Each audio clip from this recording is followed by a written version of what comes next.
When you become healthy, just think about it like this. Less doctor visits, okay? That means that now an 800-bed hospital probably goes to a 100-bed hospital. When you become healthy, that insurance that you're paying $400 a month for your family, now it's like, why would I pay that amount of money when everybody is healthy? So now you're paying maybe $50 for it. You know, when you become healthy, now the pharmaceutical industry goes down. You don't need their drugs. Right. You know, when you become healthy, all of a sudden the food industry that is making the food that is actually killing you, now that food industry becomes obsolete.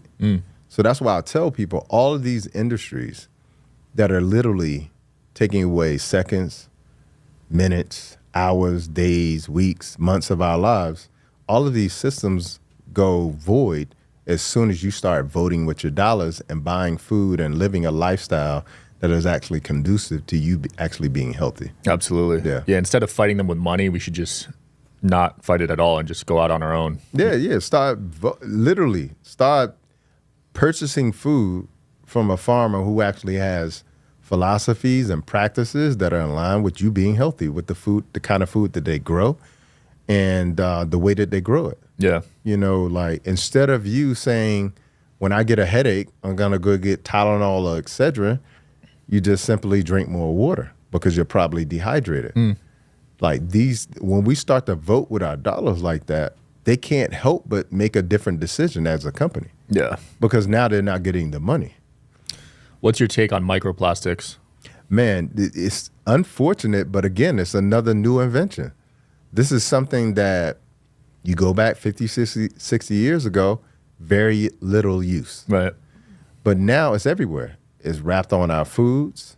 You know, microplastics are also, being used in every aspect of everything we buy. When we buy something, it's wrapped in plastic. When we drink water, it's in plastic. Plastic is literally everywhere.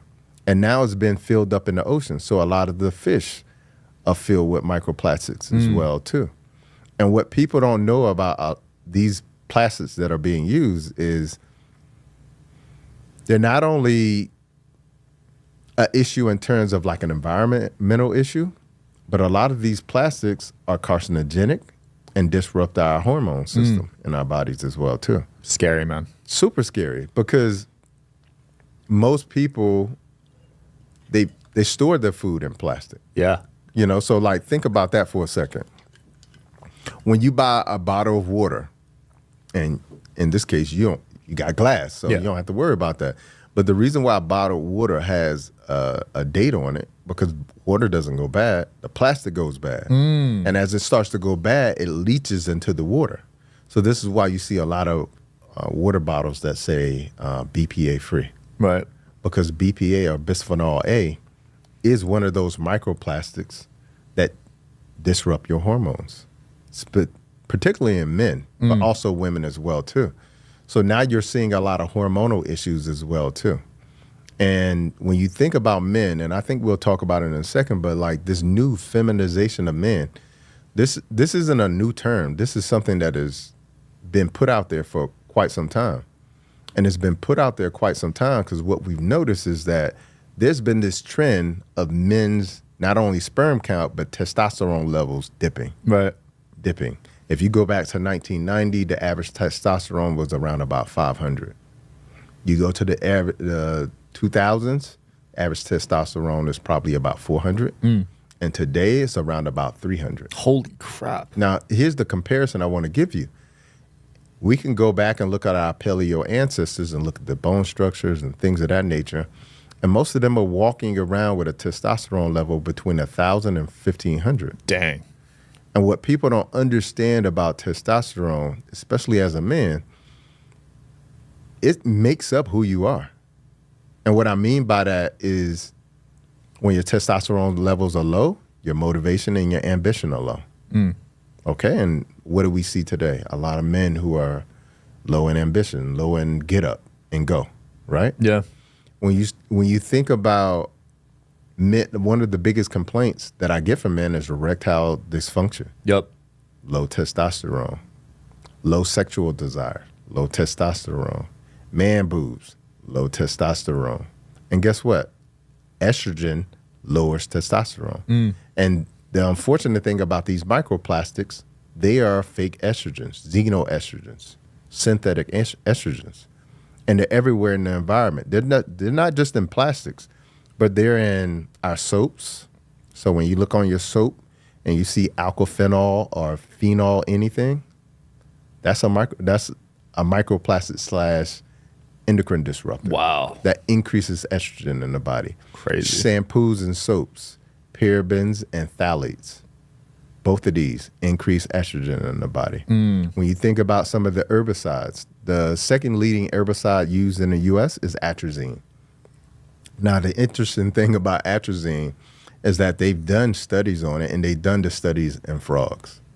And what they noticed is that when they put a frog in a vat of water that had about 200 nanograms per liter of the atrazine, the herbicide, that is sprayed on all grains, they were able to convert, that frog was converted to that male frog converted into a female frog. What? Now that's 200 nanograms per liter. Yeah. You know what's allowed in tap water? How much? The EPA allows 3,000 nanograms per deciliter. Per 15 liter. times.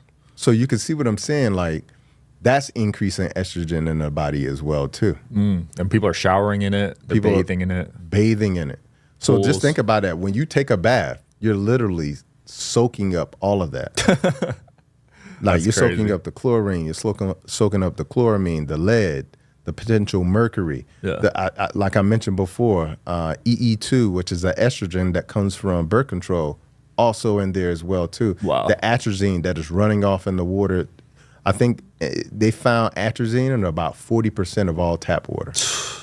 So you can see what happens is the long-term exposure to this over the course of time to males is starting to shift the population in terms of like what we look like, how we respond in our personality, and in many cases our sexuality too.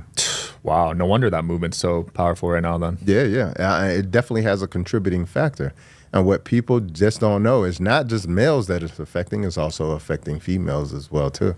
Because as their estrogen levels rise, you're also seeing an increase in breast cancer as well too, and other reproductive cancers. Wow. So it's not just on one side of the equation that it's affecting people, it's affecting the entire population.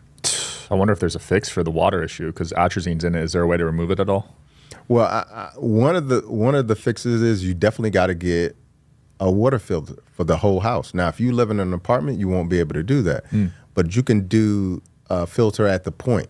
So you can do a filter for your kitchen. You can do a filter for your shower. You can do a filter for the bathtub. You can filter at the point. And reverse osmosis filters are some of the best ones to get. But when you get your filter, you need to figure out what is it filtering out. And you also can test the water before you get the filter, and then after you get the filter, test the water again, so you can kind of know where you're at. Yeah.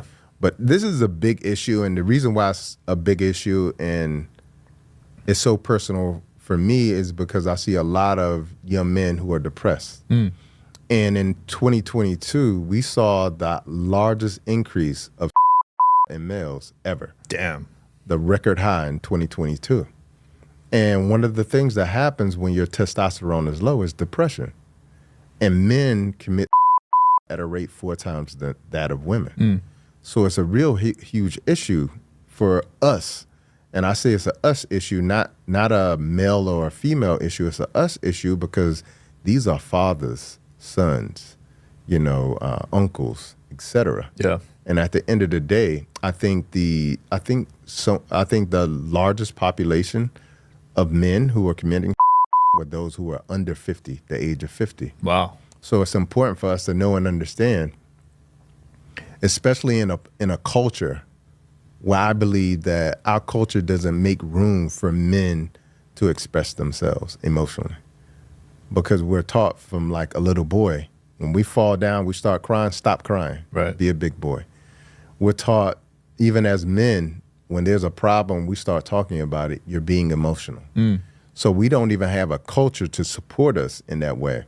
let alone the food culture, the environmental toxin culture that we're having as well today. 100%. So many guys are scared to open up. Yeah. Yeah, it's a major issue. Doctor, it's been really enlightening. Anything you want to close off with or promote?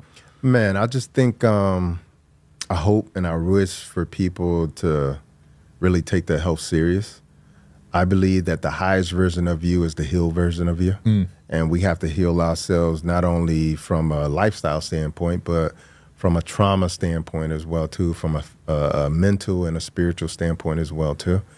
And I hope that people understand that in the culture that we live in here in the U.S., which is now spreading to other cultures as well, too, that the greatest advocate you have for yourself will only be yourself. You are your first doctor. Your doctor can't even help you until they ask you questions about you. Tell me what's going on. What are the symptoms? So you should be doing that checkup for yourself every day.